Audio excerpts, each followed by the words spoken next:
walaupun dengan ilmu sebanyak apapun akan dikatakan batil apabila tidak mengikuti tata cara yang diajarkan oleh Nabi Muhammad SAW. Nabi bersabda dalam hadis kepada salah satu sahabat yang dicintai yaitu Ibn Mas'ud. Beliau berkata, matanya tolong ke situ semua. Ya Ibn Mas'udin. Mana nih radhiyallahu anhu, mana nih? Ya Ibn Mas'udin. Kalau ada yang tanya kenapa sih Habib maksa orang menyebut radhiyallahu anhu sahabat? Pak, ucapan radhiyallahu anhu buat sahabat yang laki-laki dan radhiyallahu anha buat yang perempuan di zaman yang sudah rusak seperti sekarang ini, itu membakar hati orang yang benci sama sahabat. Pokoknya peringatan Maulid tidak ada yang luput dari pahala dan rahmat kalau memang niatnya lillahi ta'ala untuk bersyukur dengan wujudnya Nabi Muhammad. Sekali lagi saya ulangi, ya Ibn Mas'udin.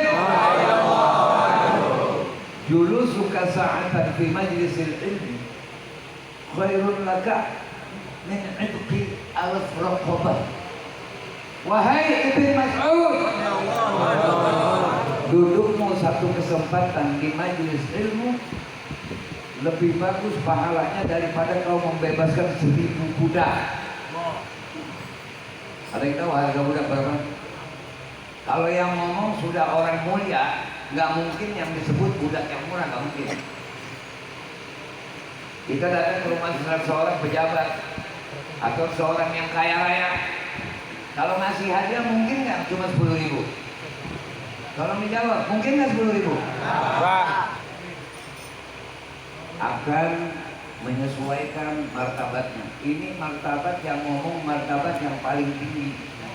Orang yang martabatnya paling tinggi, yang satupun manusia tidak pernah ada yang tahu kemuliaan beliau, tidak ada yang bisa memuji beliau.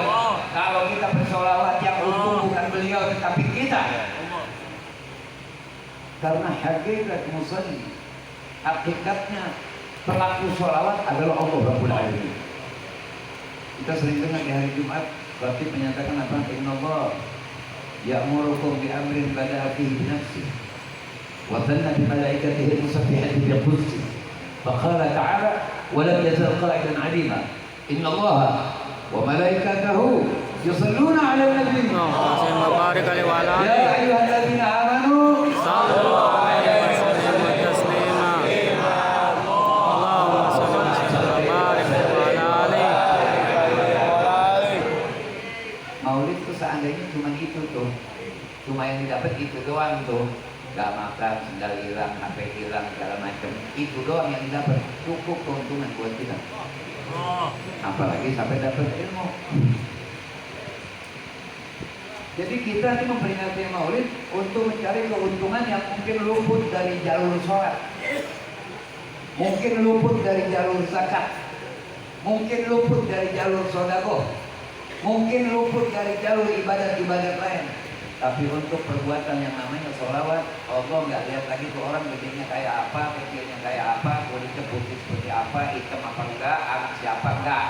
Yang dilihat, yang didengar oleh Allah Ta'ala, nama siapa yang lewat di lidah orang itu. Sallu ala Nabi. Kalau ada orang di luar sana mengatakan lihat orang gila lagi gila-gila, ya kami memang gila. Yang masuk surga semuanya orang yang gila. Gak ada orang waras masuk surga. Tapi gila bukan gila mobil, gila bukan gila jabatan, gila bukan gila pujian manusia, gila bukan gila harta, tapi gila kepada Allah, tergila-gila kepada Allah Rabbul Alamin. Kita perlu contoh orang-orang sufi, orang-orang tasawuf. Seandainya tidak ada firman ud'uni astajib lakum, niscaya orang-orang sufi tidak pernah minta kepada Allah. Kenapa?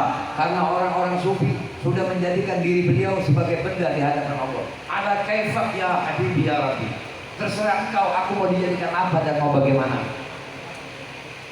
Ini orang sekarang baru tahajud 2 rakaat itu merasa soleh.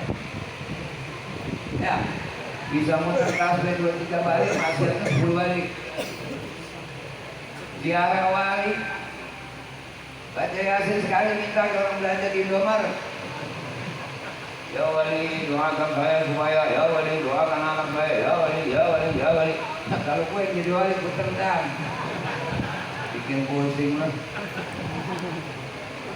Kalau memang sudah yakin siapa yang dia ziarahi itu wali, cukup baca Yasin, niat hadiah untuk wali itu, pulang. Karena wali akan tahu. Kenapa percaya sama HP? Kita yang Majelis Al-Bahar, ini orang belum pernah kemari, langsung ngomong tuh, ya belok kanan, ya kita ke jalur kiri, ya lurus, ya. Tapi lampu merah, nggak pernah tahu. Ya lanjut terus, lu yakin terus ada lalu lintas di depan? Kenapa beriman kepada HP tapi tidak beriman kepada orang yang seharusnya kita percaya? Lebih percaya kepada orang yang makan tisu sekarang. Tidur. Ditanya sama yang ngomong, ya bagaimana istri kamu begini? Istri saya itu saya dapatnya di ngomong segala, buka aib. Sekarang buka aib itu belum jadi kebiasaan. Itu sebab orang ngajinya salah. Makanya obatkan hati kita agar hati kita ini nggak begitu. Pak, mobil biar bagus banget kalau belum sporing, belum dibalas, maunya trotoar mulu. Benar-benar. Tapi orang yang baca sholawat, syahiyahnya, gairahnya akan diarahkan oleh Allah. Orang yang rajin sholawat nggak bakalan sendalnya hilang nyampe sendal orang, nggak bakal. Dan kita lihat zaman sekarang bagaimana yang cerita wali-wali dianggap halu. Ya, dianggap halu nggak? Ini janji ngaji, jangan pakai melemut. Kalau ngaji resikonya kena pukul hukum, jangan pakai melemut. Gue tahu lu juga enggak. Gue tuh dipukul. Kan kita kan ngaji belum. Itu setan yang nyuruh, Pak. Jadi kalau ada orang ngambek sama orang yang menyampaikan hikmah, itu setan yang nyuruh. Bulu apa tuh? Penceramah apa tuh? Kalau masalah ceramah saya bukan penceramah, tapi saya adalah orang yang selalu berharap diri saya selamat, keluarga saya selamat, dan umat semua selamat. Amin. Beruntung di zaman kita masih ada orang-orang seperti beliau. Saya ingin buka sebetulnya bagaimana beliau tersiksanya menghadapi manusia-manusia zaman sekarang.